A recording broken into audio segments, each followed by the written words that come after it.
Hey everyone, how you doing? Have you ever wondered if you are a balanced person or how to get to that greatness? Stick around and we'll try to help you get there. Let's go!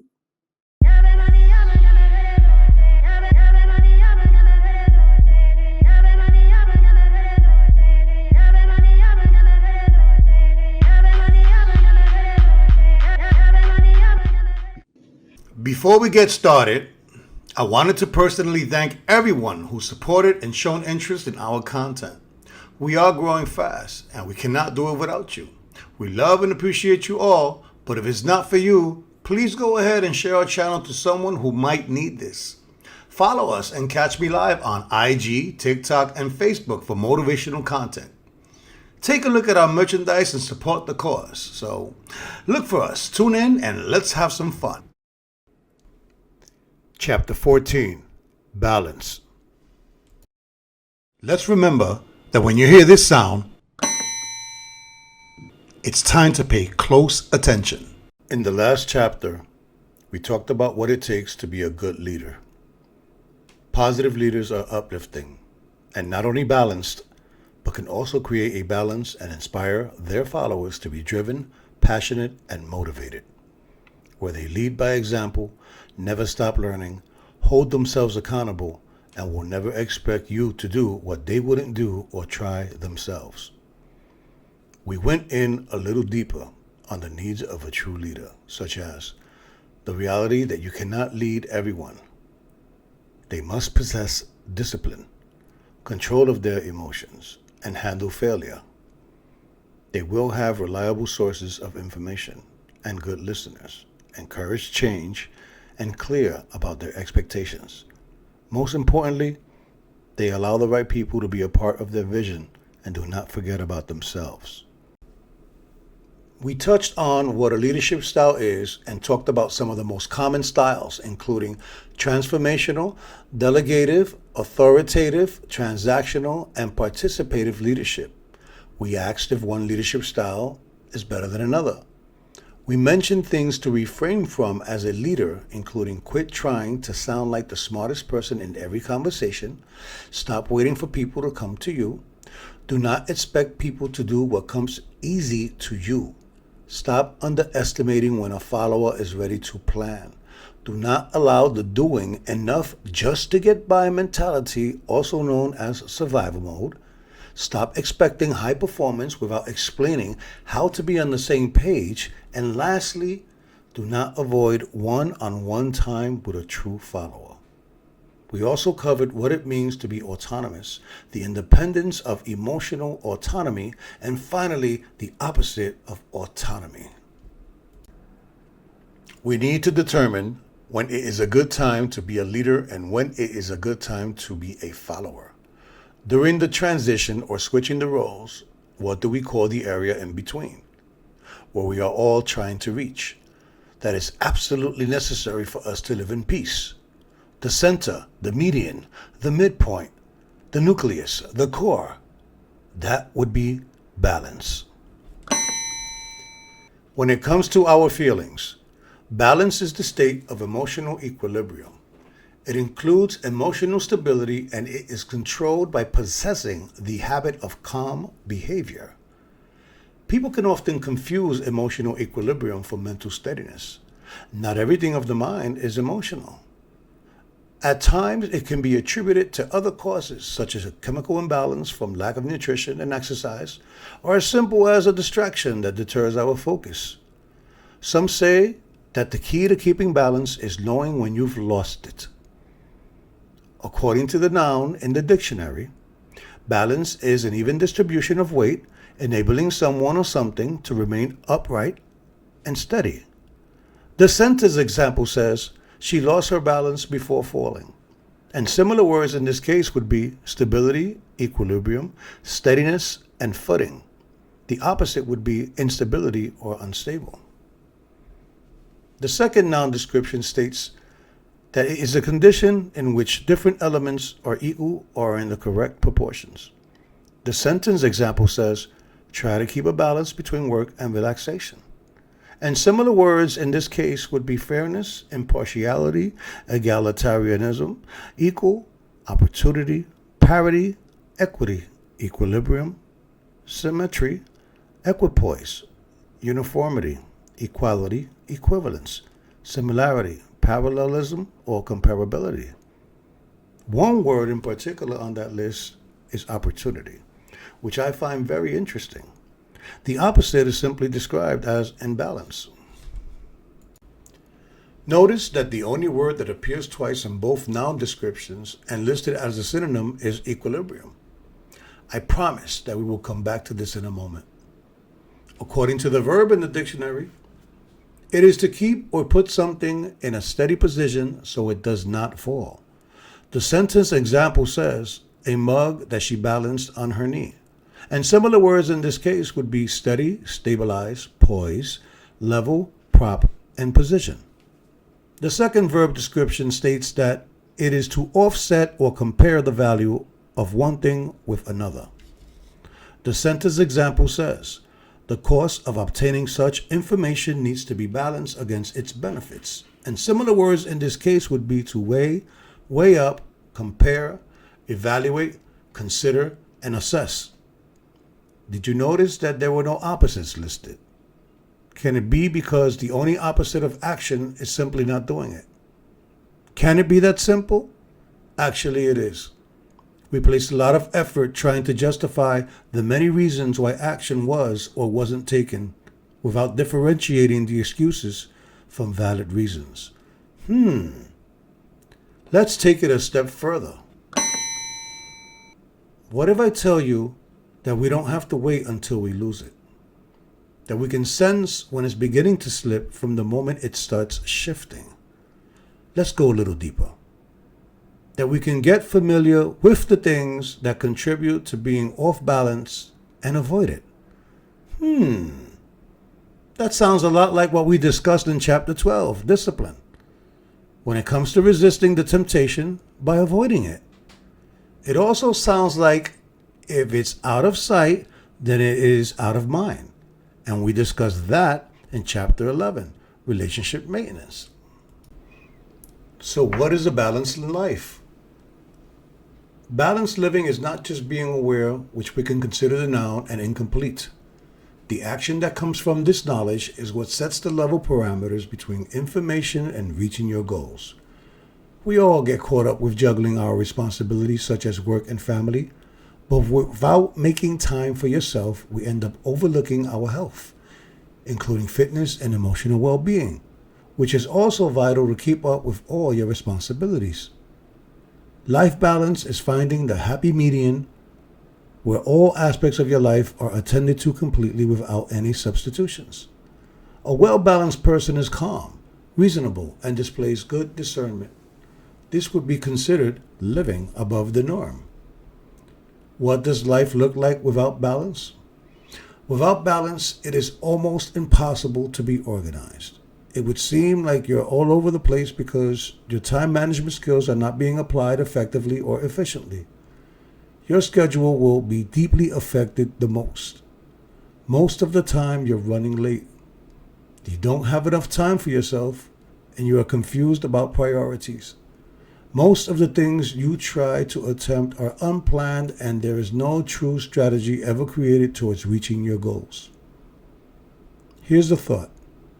Can we look at balance as health, and where imbalance is being unhealthy, so living unhealthy is living unbalanced?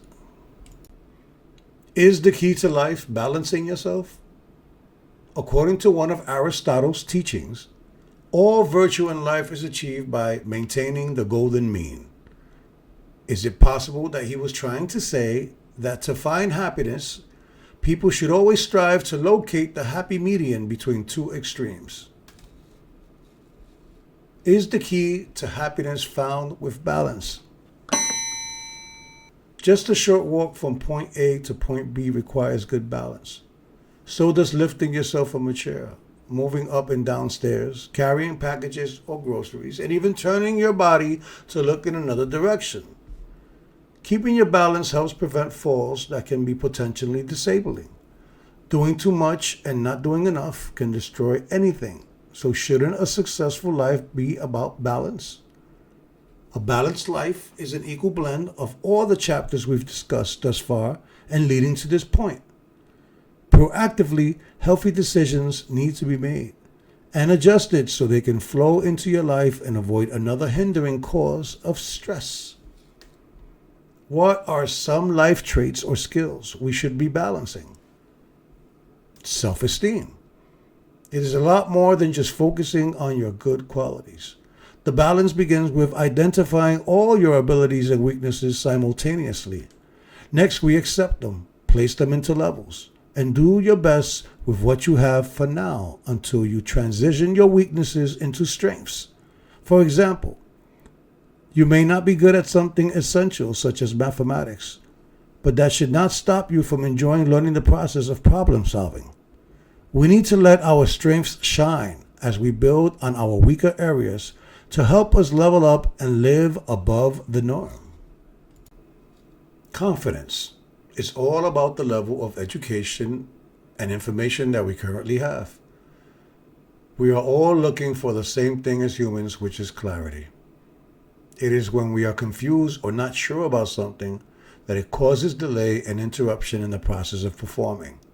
Ask yourself, what do you do best, and take a clear look at your best points. Where do your skills and interests fall and fail? What would a friend who knows you well say about you? Now ask yourself, what are your weakest points? What are the things you have the most difficulty doing or performing? What are the things that frustrates you? While you are reviewing your list and findings, keep in mind that we all possess positive and negative sides to us. Now we could talk more about equilibrium and a new word called homeostasis. Your entire internal environment in your body is referred to be homeostasis. This is when your body adjusts to changing external conditions to maintain stability through a self-regulating biological process. Specific operations within your body that maintain a state of balance within a system, such as sweating after a workout, is your equilibrium. The purpose is to cool down and to go back to a normal 98.6 degrees body temperature. Different types of equilibrium are categorized as stable, unstable, and neutral. Factors that influence your equilibrium are nutrition, liquid pressure, internal and external temperature, concentration of a system, and stress. Some examples of homeostasis are core body temperature, plasma ionized calcium, blood pressure in the arteries, and the amount of water in your body. When is your body in equilibrium? For your body to remain at a favorable pH level, it must balance acid-base reactions that your body experiences. Your equilibrium adapts to constant changes to achieve a state of balance with movement. When your body is in equilibrium, your external and internal forces are balanced during movement with an equal and opposite force to attain a stable system. Regardless of the external forces our bodies are influenced by, your body is at equilibrium if it doesn't undergo a difference while in consistent motion or at rest. When your equilibrium is stressed, the chemical reactions are no longer in balance. The body then reacts to return to the state of equilibrium to reduce and eventually remove the stress. Why is equilibrium in our life so important? The most common word used in any context to describe equilibrium is balance. It is easy to forego the existence or the importance of our equilibrium. The human body performs these acts organically and without any assistance. This is what allows us to continue with our lives and routines which we perform daily. This is a system that works on its own and tries to counter the damaging activities that we do to our bodies on a daily basis. Some signs that you may be unbalanced include lightheadedness, blurred vision, dizziness, faintness, vertigo, feeling like you're going to fall, confusion, and disorientation. This can happen while you are standing, sitting, or laying down. So how do we start to balance our lives? Finding balance in life helps us to improve our overall health. As stated in Chapter 8, our bodies try to tell us when something is wrong. Most of the time, the signs are there, but we are not healthy enough to recognize them. Something could be clouding our active listening skills, and we need not just to be aware of it, but what we need to do next with this information. Before we can identify the imbalance and the causes, we must take notice of the underlying opportunity when our personal environment within ourselves is being compromised and trying to reach out to us. When you possess balance, you have the time, energy, and motivation to pay attention to your body's needs. Activities such as dieting, exercise, and meditation can be prioritized instead of never having the time to take care of yourself and consequently living in regret. To execute a successful weight loss plan, it must include balance. We can start by staying away from processed foods and instead eating nutritiously.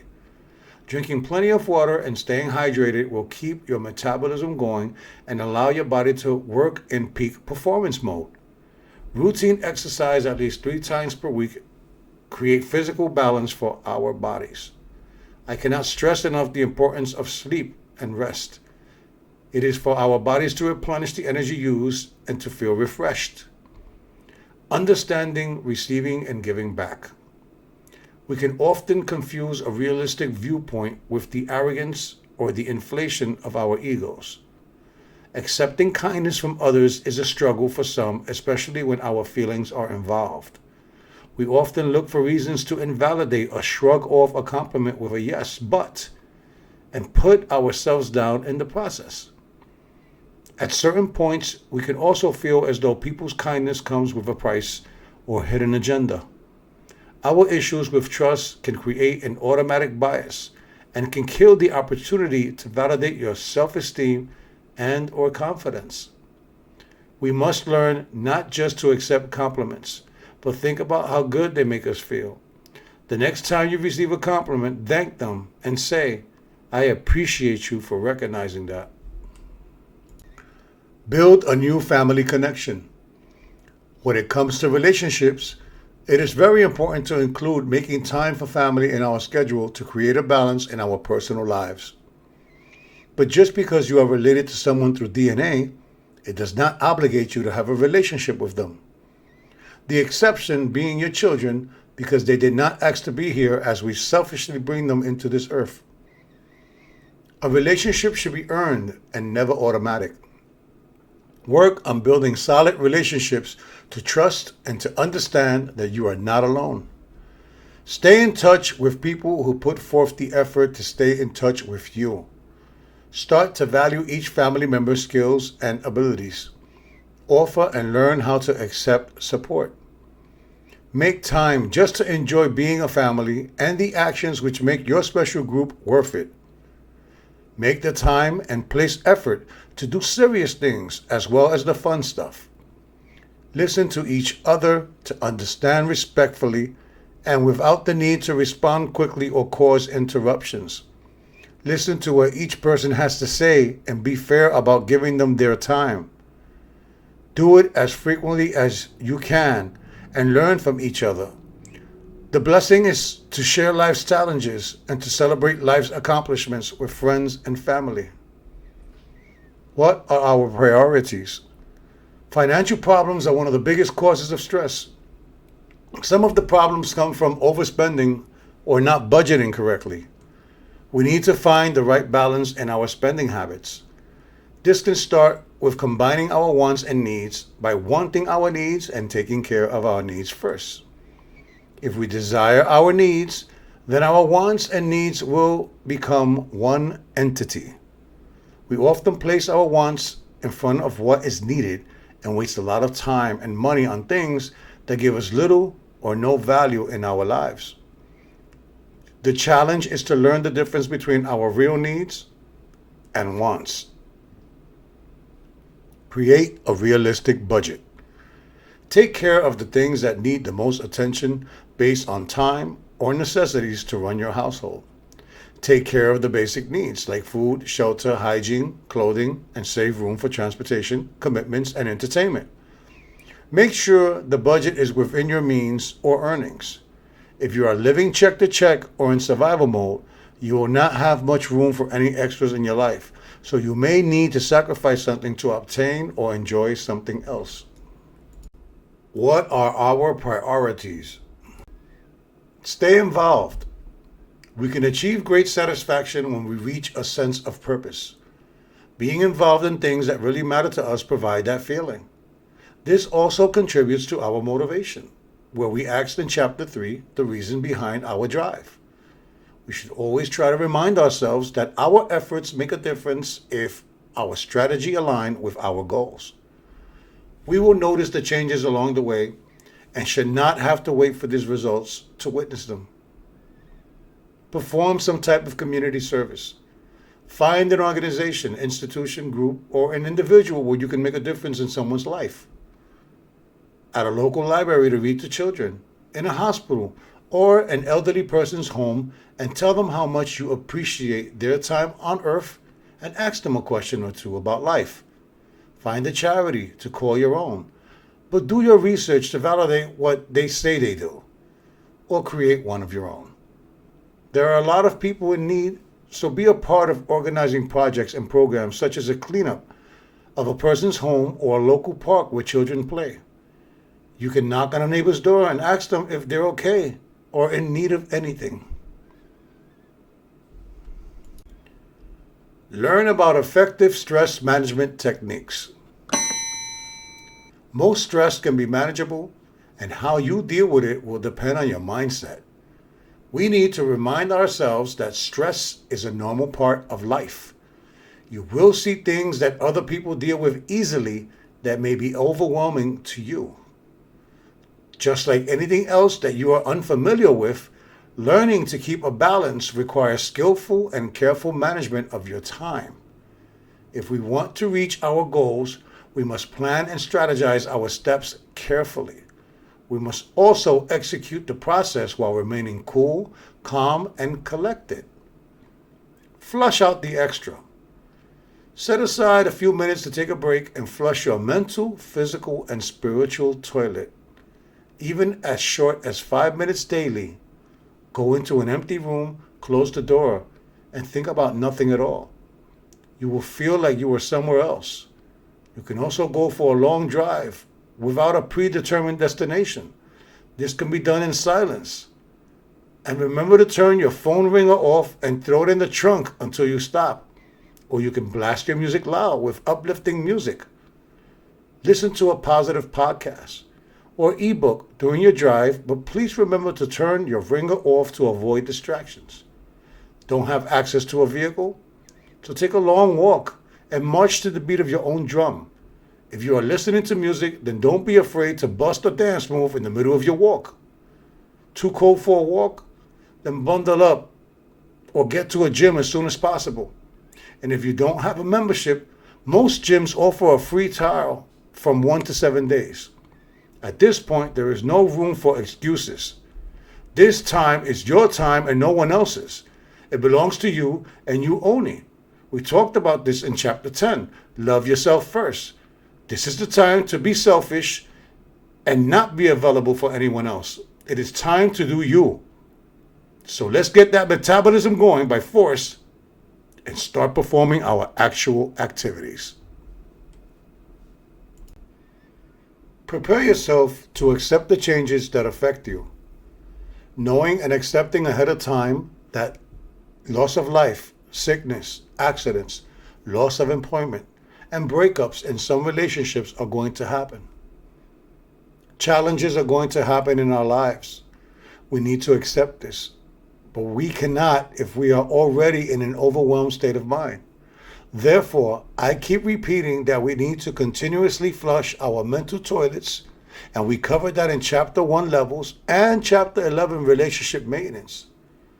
Working with unexpected changes can be very stressful because we all want to progress, but no one likes to change. We need to learn how to adjust and learn ways to cope. If you brush things under the rug or hide your feelings of the past in a closet, the monster in the closet will grow and become unmanageable. Find strength with like-minded groups. Do some research and find support groups that deal with matters you are currently going through. People who share your problems may help you to see a different perspective and obtain solutions. Try starting a group of your own by using social media outlets where you can go live and find like-minded individuals or groups. We must face our emotions, understanding that most of the bad decisions that we make or have made in our lives were attached to something emotional, and that most feelings are meant to be temporary, helps us to understand that emotions just get in the way of moving forward. Finding safe and constructive ways to express and share our feelings are quite the challenge. The way you experience and express emotions like fear or anxiety belong to you, and you own it. So you need to own it. For example, allow your anger to motivate you into something constructive like physical exercise. We must remember that peace and happiness is inside of you. You shouldn't have to go somewhere or to someone else to find this. We must all learn to be at peace with yourself. Get to know who you are, what makes you happy, sad, or upset. Learn what you can change about yourself and what you cannot. What you are passionate about. Get to know and trust your inner self so you can identify and deal with your moods and not place them to the side for another time. Remember that when we are living above the norm, we run to problems. We don't run from them. We all need to spend quality time alone. Try some stretching exercises like yoga, get a massage, or learn to cook a new meal. Engage in activities you enjoy that belong to you and you only, like building something, visit new places, go out to eat, and dare to try new cultures in food, dancing, or even karaoke. Now go and meet some new people and do whatever keeps you open-minded and works for you. Whenever you feel stuck in the state of stagnation, you become the most vulnerable and risk being open to whatever comes your way. Listen to some good stand-up.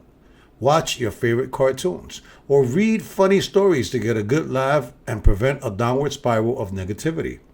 This can prevent you from falling into a rut and help maintain a healthy spirit.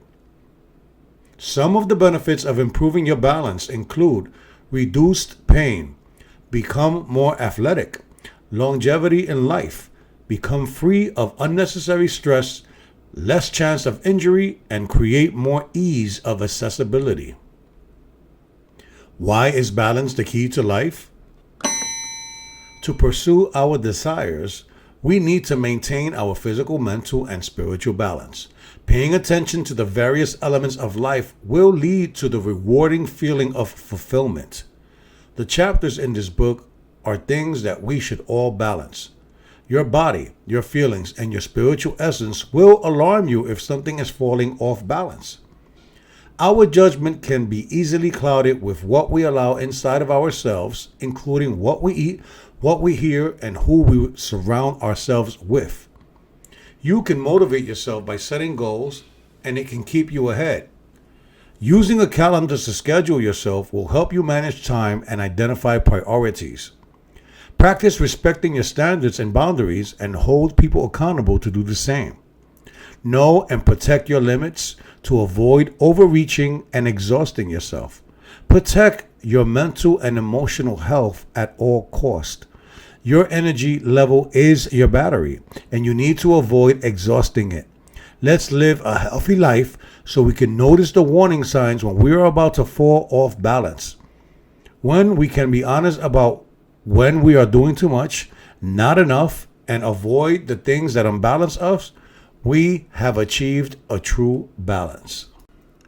Some good ethics to live by are: have faith before you pray. Open your ears before you speak.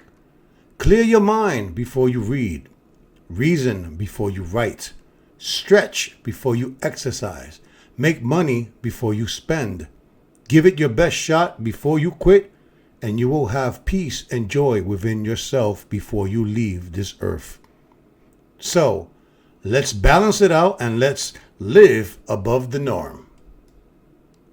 The vocabulary words for this chapter are hyponym and hypernym. Hyponyms and hypernyms describe the type of relationships between words. The words salmon and goldfish are hyponyms of the word fish, which in turn is a hyponym of the term animal. Animal is an hypernym of fish, which is an hypernym of salmon and goldfish. So it depends on which order the relationship is described. In this chapter, we used equilibrium and homeostasis as a hyponym of balance. Balance would be the hypernym of homeostasis and equilibrium. I want to thank everyone who is following us and has become part of the Hormiga family.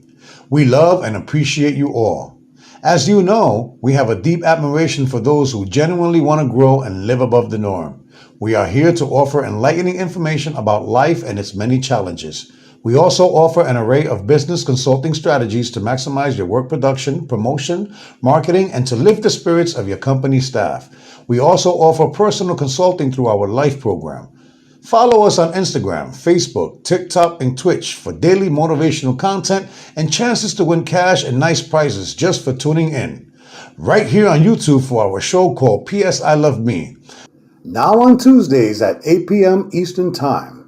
Subject to change, so tap in and check out the weekly schedule for the show times and events.